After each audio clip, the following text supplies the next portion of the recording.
दोस्तों, साथियों, मित्रों और भाइयों और बहनों, मैं संजय सिंह एडवोकेट आज आपसे तालीम के शहर अलीगढ़ की सरजमी से मुखातिब हूँ, आपको एड्रेस कर रहा हूँ।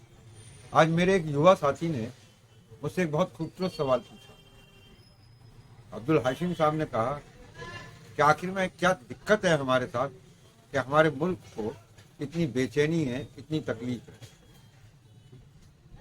इसका जवाब बहुत साधारण, हम लोग दूसरे को सुनने के लिए तैयार नहीं हैं। हम अपनी बात को सुनाने के लिए अब चीखने चिल्लाने की नौबत तक पहुंच चुके हैं। अगर हम नारों से, जुमलों से, चीख चिल्लाट से, जय श्री राम से बाहर आ जाएंगे, एक दूसरे को सुनेंगे, तो हमारी समस्याओं का समाधान मिलेगा। डेमोक्रेसी का यही तरीका है। ब्रिटेन में भी ऐसा ही हो रहा है, अमेरिका में भी ऐसा हो रहा है, और जहां जहां दुनिया में लोकतंत्र है वहां ऐसा ही हो रहा है। हमने व्यवस्था तो उनकी ले ली, लेकिन तौर तरीके हमने अपने रखे। आज की तारीख में हमारे सामने जो सबसे बड़ी समस्या है वो ये है कि हम अपने अतीत से लड़ रहे हैं। हम विश्वगुरु बनना चाहते हैं, बिना इस बात को स्वीकार करे कि हमारे अंदर वो कौन सी कमियां थी जिसने हमें 1000 साल की गुलामी दी। हमारे को आज सुपर पावर बनने का शौक है, लेकिन हमें इस बात को हम महसूस करने को तैयार नहीं है कि आखिर वो क्या चीज थी कि जिसकी वजह से हम इन तकलीफों में पड़े। साथियों, समय एक काल चक्र है। हमें जो कुछ बताया जा रहा है वो हकीकत से कहीं बहुत दूर है। आज आप अगर देखेंगे तो मंदिरों में बहुत पैसा जा रहा है। तब सोमनाथ के मंदिर में था जब मोहम्मद गौरी लूटने आया था। आज तिरुपति बालाजी में 8 महीने की इनकम 1000 करोड़ रुपए है। और इस देश का श्रम करने वाला, मेहनत करने वाला, और खासतौर से किसान, अभी हमने पिछले 1 साल में देखा कि हमारे यहाँ का किसान 1 साल तक कहाँ रहा? दिल्ली को घेर के रहा, अपनी मांग मनवाने के लिए कि हमें हमारी मेहनत का, हमारे पसीने का जायज मूल्य तो दे दो। हमारे अंदर कमी क्या है? हमारे अंदर कमी है अज्ञानता और अहंकार। अब आप पूछेंगे कि हम अज्ञानी कैसे हैं? हमें बहुत सारी चीजें जो हमने पढ़ी हैं, हमें समझाई गई हैं, हमें बताई गई हैं, वो झूठ पे आधारित है। और एग्जाम्पल इलिस्ट्रेशन के तौर पे ले लीजिए, इस्लाम तलवार के बूते पर फैला। दिल्ली का लाल किला 1656 में बना, दिल्ली की जामा मस्जिद 1656 में बनी, और लाल जैन मंदिर चांदनी चौक के कोने पे जो बना हुआ है वो भी 1656 में बना। अगर इस्लाम के आने वालों ने हर किसी की गर्दन पे तलवार टेक कर उसे ईमान बदलने को मजबूर किया होता, तो जैनियों के पास ऐसी कौन सी तलवार थी कि जहां मुगलों की और इस्लाम की तलवार उनके सामने फेल होगी। दूसरी चीज, अगर आप डेटा चेक करेंगे तो आप पाएंगे कि 2 कम्युनिटीज का कन्वर्जन इस्लाम में सबसे कम है। आगरा का चमार और दिल्ली का बनी, ये सबसे कम इस्लाम के ऊपर ईमान लाए। लेकिन इनके पास ऐसी कौन सी तलवार थी जो, जिस तलवार के सामने मुगलों की जाट झुक गए, ठाकुर झुक गए, गुर्जर झुक गए, और लड़ने वाली कौमें झुक गई, लेकिन ये लोग नहीं झुके। तो इस्लाम तलवार के बूते पे नहीं फैला, लेकिन हमको ये पढ़ाया गया, हमको बताया गया, हमारे अंदर एक डिफरेंस क्रिएट करने की कोशिश की। हम अफवाहों के शिकार बहुत जल्दी होते हैं। हम भावनात्मक लोग, भावों से जुड़े हैं। अब आप मुझसे पूछेंगे कि हमारे भावनात्मक का, इसका भी एक इलस्ट्रेशन में आपको देता हूँ। नेताजी सुभाष चंद्र बोस कोहिमा तक पहुंच गए, शिलोंग तक पहुंच गए। लड़ाई इंटरनेशनल कारणों से शिफ्ट हो गई, जापान हारने लगा, नेताजी की आजाद हिंद फौज हारने लगी।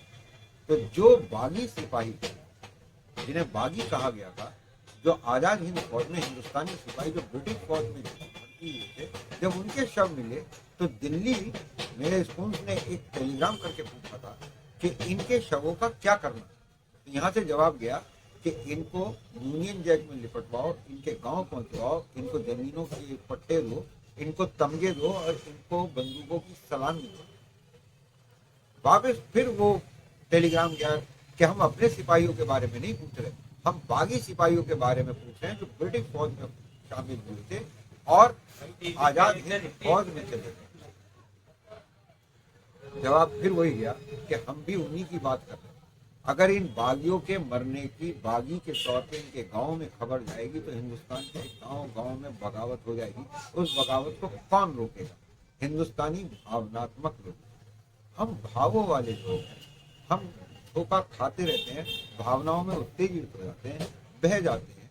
और अभी उसका लेटेस्ट उदाहरण आपके सामने है कि जिनका कोई भी लेना देना धर्म से नहीं है, देश से नहीं है, आज वो लोग राम के नाम पर दिल्ली के अंदर हुकूमत कर रहे हैं। गुजरात झंडे वाला प्रदेश। गुजरात में गुरु गोविंद सिंह महाराज, गुरु तेग बहादुर पैदा नहीं होते। गुजरात में भगत सिंह पैदा नहीं होते, चंद्रशेखर आजाद पैदा नहीं होते, शेरदिल अफरीदी पैदा नहीं होते। और हिंदुस्तान के कोने कोने में आज भी अगर आप देखेंगे तो शहीदों के सबसे कम शब्द गुजरात जाते हैं, लेकिन जय श्री राम का नारा सबके दिल से गुजराती लगाते हैं, क्योंकि उससे हमारी भावनाएं जुड़ी होती हैं। हम भावनात्मक लोग हैं और हम उस पर रिएक्ट कर जाते हैं। आज हमें एक दूसरे को समझने की जरूरत है कि हम एक दूसरे के दर्द को समझें।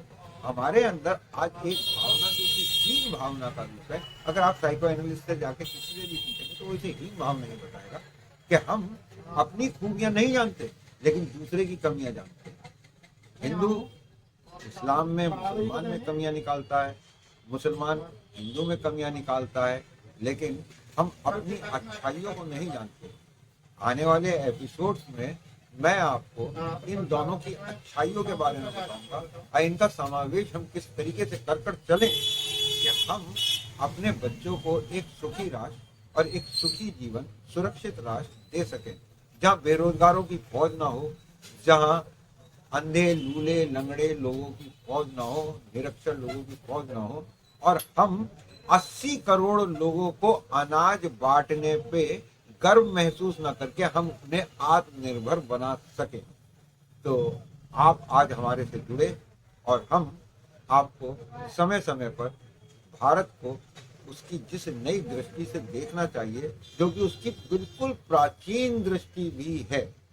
आप पूछेंगे प्राचीन दृष्टि कैसे? तो मेरे सवाल का जवाब आप लोग दीजिएगा कि विवेकानंद ने जाके अमेरिका में वही तो बोला था जो वो यहाँ निरक्षर स्वामी रामकृष्ण परमहंस से सुनकर गया था। वहां पे नोबेल प्राइज विनर उनको सुन रहे थे। तो हमारे अध्यात्म में और मॉडर्न टेक्नोलॉजी में कहीं ना कहीं कोई रिलेशन है, लेकिन हम बीच में अपने भावनाओं से जुड़कर एक दूसरे के प्रति नफरत से भरकर, जिसे भड़काया गया है और हमारे सत्ता पे कब्जा करके नीतियों को बदलकर हमें एक दूसरे से लड़ाने की चेष्टा की जा रही है, उससे बाहर निकल कर आए, इस कुचक्र से बाहर निकल कर आए और तब समझें कि हम एक दूसरे के दर्द को कितना महसूस कर पा रहे हैं। आपका बहुत बहुत शुक्रिया कि आपने समय दिया।